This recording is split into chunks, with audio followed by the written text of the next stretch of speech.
Hey everyone, today I'm going to teach you how to connect your PSVR 2 controllers to your PC so you can use them for VR gaming on Steam. Without any further ado, let's get started. Now, here's an important note before we begin.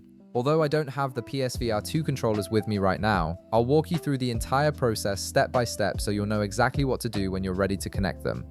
First, you'll want to click the Start button on your taskbar in the bottom left corner of your screen.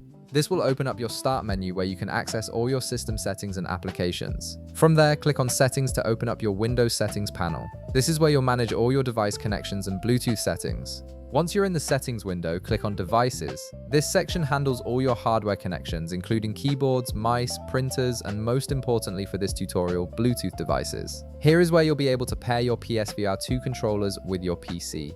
Next, click on Add Bluetooth or Other Device at the top of the page. This button initiates the pairing process and allows your computer to start searching for nearby devices that are ready to connect. A new window will pop up giving you options for what type of device you want to add. In this new window, click on Bluetooth. This tells your PC specifically to search for Bluetooth-enabled devices, which is exactly what your PSVR 2 controllers use to establish a wireless connection. Your computer will now enter discovery mode and start scanning for available devices. Now pick up your left PSVR 2 controller. We'll start with the left one first, and you can repeat this same process for the right controller afterwards. Press and hold both the PS button and the Create button together. The PS button is the large PlayStation logo button in the center, and the Create button is located on the left side of the controller. Keep holding both buttons down until you see the controller's light start blinking.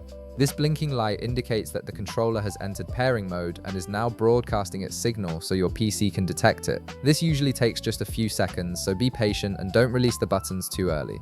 Once the controller enters pairing mode, it should appear in the list of available devices on your PC screen. When you see the PSVR 2 controller appear in the list, click on it to initiate the connection. Your computer will then establish the Bluetooth connection with the controller, and you'll be ready to use it for VR gaming on Steam. And that's it, you've successfully connected your PSVR 2 controller to your PC. If this video helped you out, be sure to leave a like, subscribe, and I'll see you in the next one.